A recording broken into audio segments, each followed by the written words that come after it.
"Ma'am, with all due respect, what's your call sign?" The question lobbed across the table in the noisy mess hall was coated in a syrupy, almost theatrical curiosity. It came from a Marine captain, his desert Merpat sleeves rolled to a perfect, knife-edged crispness. His name tape read Davis. He leaned forward, a conspiratorial grin playing on his lips, aimed not at her but at the two junior lieutenants flanking him. It was a performance. Sierra Knox didn't look up from her tray. She calmly finished chewing a piece of grilled chicken, her movements deliberate and unhurried. Her royal blue top, a simple civilian blouse, stood out in the sea of green and tan uniforms. It was the source of the captain's misplaced confidence. To him, she was a civilian, a contractor, maybe a visiting dignitary's aide who'd gotten lost on her way to the officers' club, an outsider. "I'm sorry?" she asked, her voice even, finally meeting his gaze. Her eyes were clear, steady, revealing nothing. "Your call sign," Captain Davis repeated, louder this time, enjoying the ripple of attention spreading from their table. "You're here at VMA 214, the Black Sheep Squadron. Everyone's got a call sign. It's a pilot thing. Or did your husband just tell you the cool stories?" One of the lieutenants snickered. The other had the decency to look down at his mashed potatoes. Sierra's expression didn't flicker.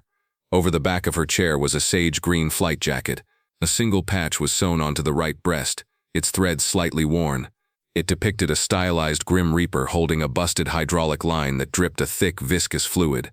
Below it, stitched in black, were two words. Davis hadn't bothered to look at it. He was too busy looking at her, at the blonde hair tied back in a neat bun, at the civilian clothes, at the woman he had already judged and dismissed. "I don't think we've been introduced," Sierra said, her tone quiet but carrying a strange weight that made the clatter of cutlery around them seem to dim. "I'm Sierra Knox. Captain Davis," he offered with a magnanimous nod as if granting an audience. "Squadron adjutant, which means I'm responsible for the comings and goings around here. And I don't have a record of a Miss Knox on our visitor log for today's flight ops brief." He was fishing, trying to catch her in a lie, to expose her as someone who didn't belong. "I'm not here for the brief," she replied simply. She took a sip of water. The quiet standoff was beginning to draw more eyes.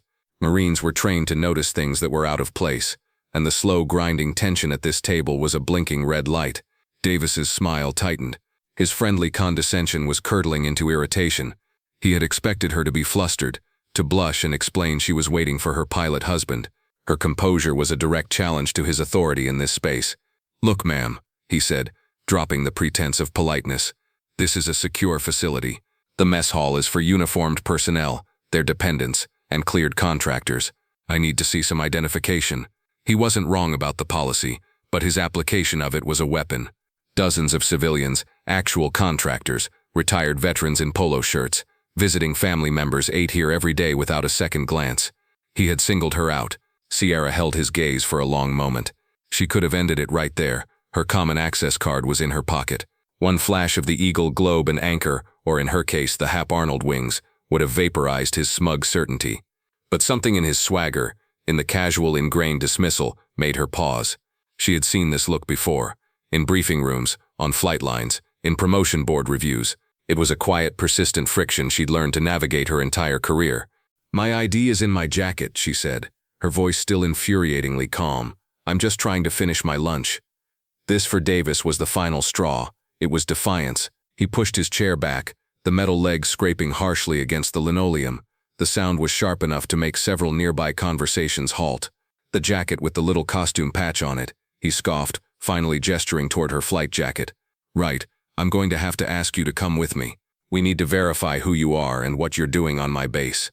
"My base," the words hung in the air. One of his lieutenants shifted uncomfortably.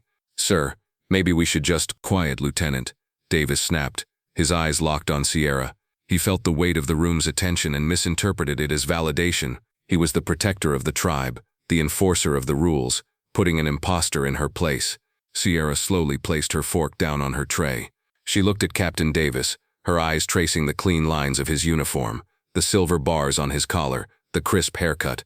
She saw a man who had likely never had to justify his presence a day in his life. A man for whom the uniform was a suit of armor and a cloak of invisibility all at once, rendering the person inside secondary to the rank it displayed. He looked at her and saw a blue shirt, a woman, an anomaly. He couldn't see the uniform she wasn't wearing. Her gaze drifted past him, across the crowded room, and for a split second, her composure wavered. It wasn't a crack, but a flicker of deep, bone-wearying exhaustion. An old memory, sharp and unwelcome, surfaced, not of combat, but of a classroom at the academy, a crusty old instructor droning on about the history of women in aviation. He'd called them aviatrixes, a word that felt like it belonged in a black-and-white newsreel. He'd spent more time talking about their hair and their pluckiness than their flight hours or their contributions. The condescension was the same.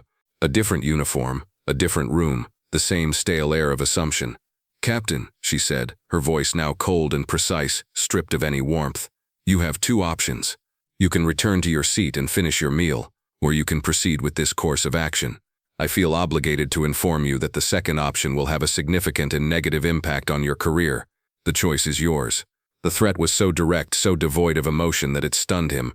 For the first time, a sliver of doubt pierced his arrogance. But he was in too deep. The eyes of his subordinates, of the entire mess hall, were on him. Backing down now was unthinkable. "Is that a threat, ma'am?" he asked, his voice low. "It's a weather forecast," Sierra replied. Across the room, sitting alone at a small table near the window, Master Gunnery Sergeant Cole chewed his food methodically. He was a lifer, a career Marine who had spent more time in the fleet than Davis had been alive. He'd noticed the woman in the blue top when she walked in. Not because she was a woman, but because of the way she moved. There was an economy to her motion, a quiet situational awareness in the way she scanned the room before choosing a seat with its back to the wall. It was a habit you picked up in places where you needed to know where the exits were. He hadn't paid much attention to the unfolding drama at first. Young, cocky captains were a renewable resource in the Marine Corps. But then he heard Davis get loud, heard him mention the jacket. Cole's eyes drifted to the green flight jacket slung over the chair. He squinted. The light from the window caught the patch. A Grim Reaper, a dripping hydraulic line. Cole's fork stopped halfway to his mouth. He knew that patch. He'd seen it before, not in person but in a grainy photo attached to an after-action report he'd had to review years ago. It was from a joint operation in a place full of mountains and bad intentions. A JSOAD Joint Special Operations Air Detachment that flew missions most people would never read about. They were ghosts. His eyes shot back to the woman. Blonde hair, calm demeanor. It couldn't be. The pilot in that report, the flight lead, they called her. The memory hit him like a physical blow. Her call sign. He couldn't remember the name, but he remembered the legend. A cold knot formed in Cole's stomach. This wasn't just a captain being an idiot. This was a captain poking a sleeping dragon with a sharp stick. He watched Davis stand up, watched him puff out his chest. Cole knew this was seconds away from becoming an institutional disaster. He stood, leaving his half-eaten lunch on the table. He walked calmly, purposefully, out of the mess hall, his eyes not leaving the back of Captain Davis's head. He knew what he had to do. The captain was a problem for later. Right now, he had to alert the tower. He had to let the base commander know who had just landed. He pulled his phone from his pocket as the mess hall doors swung shut behind him. He didn't have the colonel's cell number, but he had the next best thing, the sergeant major of the base. He thumbed the contact and lifted the phone to his ear, his mind racing. "Gunny Cole here," he said when the call connected, his voice urgent. "Sergeant Major, you're not going to believe this, but I think Sticky 6 is in our chow hall." There was a pause on the other end of the line, then a single sharp intake of breath. "Cole, are you sure?" "Sergeant Major," Cole said, his voice grim. "I saw the patch, and I'm watching Captain Davis from VMA 214 trying to escort her out for not having an ID." The silence that followed was heavier than any explosion. It was the sound of a career ending. "Keep eyes on them, Gunny." The sergeant major's voice was like gravel grinding. "Don't intervene. The colonel and I are on our way." 5 minutes. Inside the base headquarters building, a world away from the clatter of the mess hall, Colonel Jensen was reviewing budget proposals when his sergeant major appeared in the doorway, his face a mask of controlled urgency. Sergeant Major Thorne didn't knock. That alone was a 5-alarm fire. "Sir, we have a situation at the East Mess," Thorne said, his voice low. Jensen looked up, annoyed at the interruption. "What is it, Sergeant Major? Did the salad bar run out of ranch again?" "No, sir. Master Gunnery, Sergeant Cole just called me. He says Major Sierra Knox is in the mess hall." Jensen frowned, the name unfamiliar. "And?" "Major Knox, sir. Air Force. Her call sign is Sticky 6. The name landed in the quiet office like a grenade. Colonel Jensen's posture changed instantly. The casual slouch of an administrator vanished, replaced by the rigid attention of a combat commander. He dropped the pen he was holding. It clattered on the polished oak of his desk. "Sticky 6, he repeated, the name tasting like ozone and jet fuel. He hadn't heard it in years, but you didn't forget a story like that. A story that was whispered with a kind of reverent awe at Joint Command briefings and in the smoke pits outside classified intel vaults. Are we sure it's her? Cole saw her JSOAD patch, sir, Thorne confirmed. And apparently Captain Davis is having a professional disagreement with her regarding base access. Jensen swore. A single sharp syllable. He stood and walked to his computer, his fingers flying across the keyboard. He pulled up the Joint Personnel database, his security credentials granting him access to files most would never see. He typed in the name, Knox Sierra. Her file appeared. The photo showed the same woman Cole had seen. Blonde hair, impossibly calm eyes. But it was the lines of text below the photo that made the air in the room go thin. Major, USAF.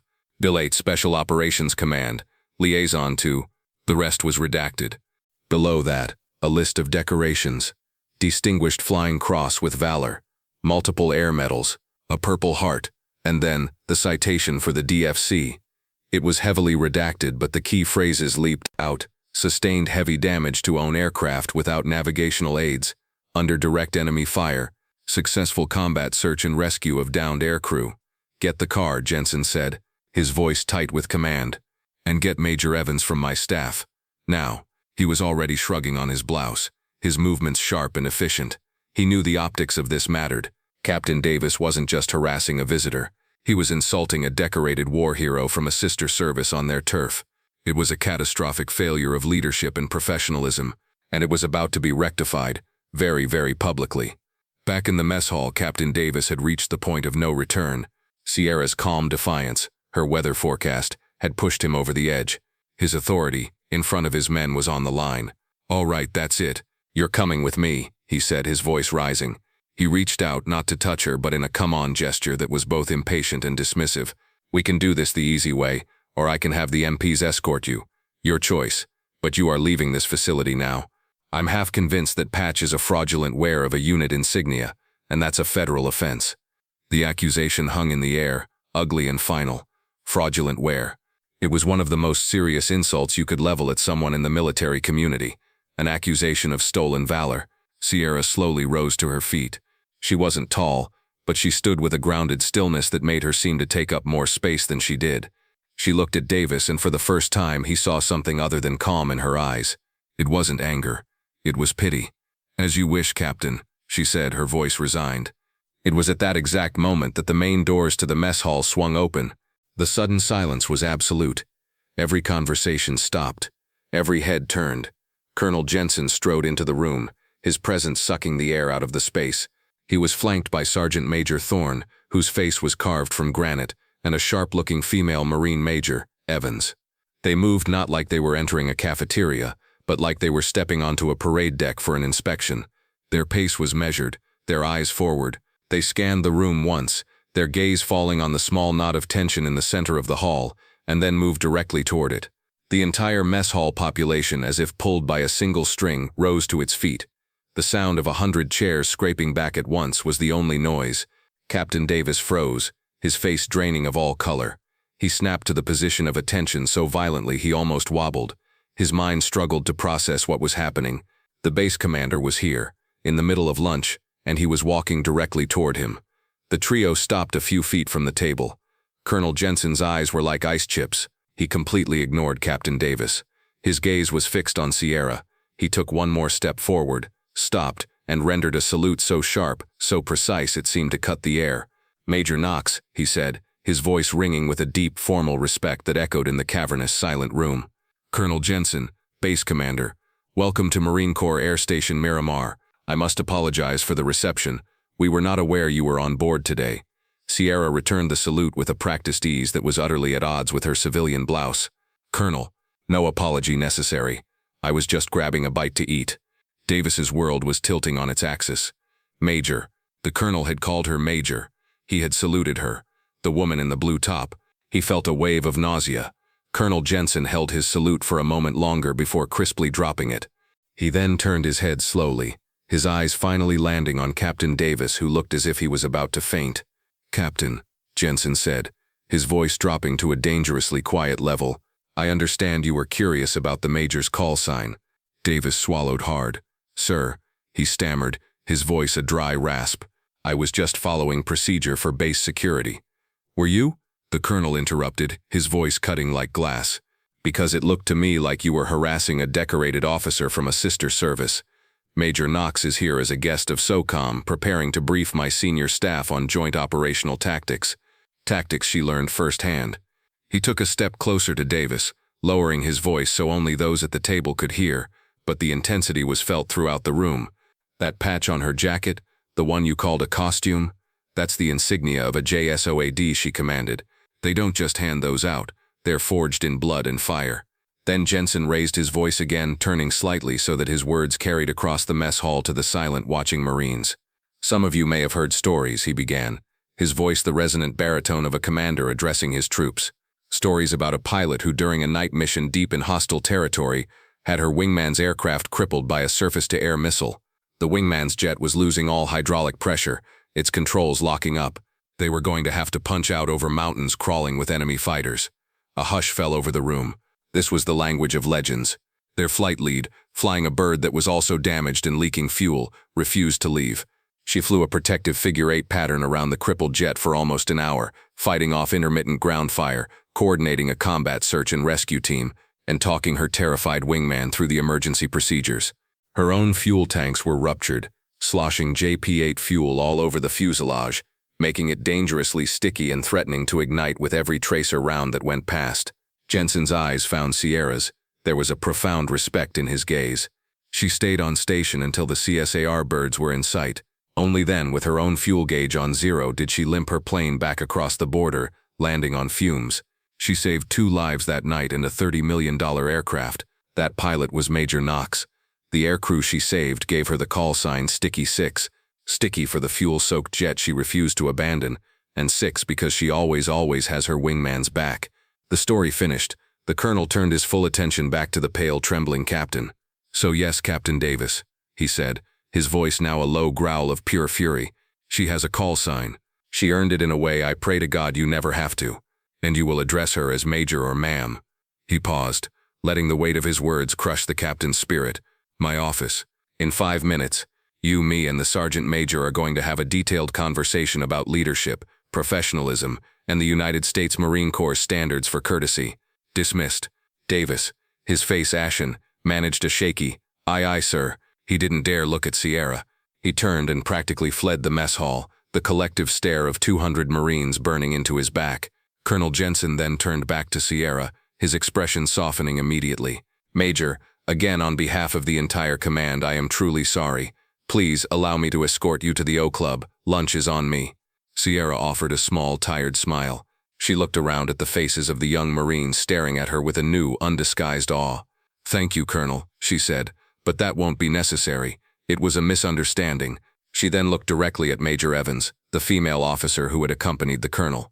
"The only thing we need to do is make sure our people understand the standard, the same standard for everyone. Don't soften it, just apply it fairly. See the uniform, not the person wearing it. Or in this case," she added with a wry glance at her blue top, "recognize the bearing of someone who wears it, even when they're not." Her words were a masterclass in grace. She didn't demand an apology or retribution. She offered a lesson, a course correction. As she spoke, a final sharp memory echoed in her mind. Not the whole chaotic event, but a single crystalline moment from that night. The cockpit was filled with the acrid smell of burning electronics and the sweet, sickening scent of aerosolized jet fuel. Red lights flashed across the instrument panel, a Christmas tree of catastrophic failures. Below her, the black teeth of the mountains. On the radio, her wingman's breathing was ragged with fear. And through it all, she remembered the feel of the control stick in her hand, slick and tacky with the hydraulic fluid that had sprayed from a ruptured line in her own canopy. Sticky. It was the last thing she felt before she keyed the mic and said in a voice she didn't recognize as her own, "Hang on, buddy. I'm not leaving you." That was the moment Sticky 6 was born. In the dark, in the fire, in the quiet. Absolute refusal to let a fellow warrior fall. The weeks that followed Captain Davis's public humiliation were a study in institutional course correction. He wasn't kicked out of the Marine Corps. Colonel Jensen believed that would be a waste of a man who, though arrogant, could still be a good officer if he learned from his mistakes. Instead, Davis was relieved as squadron adjutant and reassigned to a staff position at the base headquarters, a humbling desk job where he was tasked with a very specific project, revamping the mandatory annual training on equal opportunity and professional conduct for the entire air station. He had to stand in front of his peers and subordinates and teach the very lesson he had so spectacularly failed to practice. It was a carefully administered, long-term dose of humility. Colonel Jensen, true to Sierra's wisdom, also implemented a new check-in brief for all newly arrived personnel. Part of the brief, led by Major Evans, now included a segment on joint service integration, emphasizing professional courtesy to members of other branches, regardless of their uniform or lack thereof when on base in a guest capacity. Photos of distinguished women in uniform, Sierra Knox among them, were added to the historical displays in the headquarters building lobby. The change was subtle but clear. This was everyone's Marine Corps. About a month later, Sierra was back on the base for a follow-up briefing. She was at the base exchange looking for a gift for her father when she heard a hesitant voice behind her. "Ma'am?" She turned. It was Captain Davis. He was in his service, Charlie's, looking younger and far less confident than he had in the mess hall. He stood rigidly, his hands clasped behind his back. "Captain," she acknowledged with a neutral nod. He swallowed, his eyes fixed on a point somewhere over her shoulder. "Ma'am, I wanted to apologize. Properly. What I did, there was no excuse. It was unprofessional, disrespectful, and ignorant. I was wrong, and I'm sorry." The words came out stiffly, but they were sincere. She could see the deep, burning shame still in his eyes. Sierra studied him for a moment. She saw not the arrogant officer from the mess hall, but a chastened man who had been forced to confront a deep-seated bias he probably didn't even know he had. "I appreciate that, Captain," she said, her voice softening slightly. Apology accepted. He seemed to sag with relief. "Thank you, ma'am. I'm running the new professional conduct training now. Your story, the Colonel's story about your call sign, it's the centerpiece of the leadership module." A faint, ironic smile touched her lips. "Is it now?" "Yes, ma'am. It's about not making assumptions, about looking for the substance behind the surface." He finally met her eyes. "I'm trying, ma'am, to be a better officer." Sierra nodded slowly. "That's all anyone can ask, Captain. Keep your sleeves rolled sharp, but keep your mind open." She offered a small parting nod. "Good luck." As she walked away, leaving him standing in the aisle, she felt a sense of closure. It wasn't about victory or vindication. It was about the slow, difficult work of making the institution better. One corrected assumption, one humbled captain at a time. Her call sign was a reminder of a night of fire and fear, but perhaps now, on this base, it would also be a quiet reminder to always look deeper, to respect the warrior, not the package they came in. The stories of women like Major Sierra Knox are a vital part of our shared military heritage. They are leaders, innovators, and heroes who have served with courage and distinction. To honor their service and hear more stories of valor, please like this video, subscribe to She Chose Valor, and share it with someone who needs to hear it.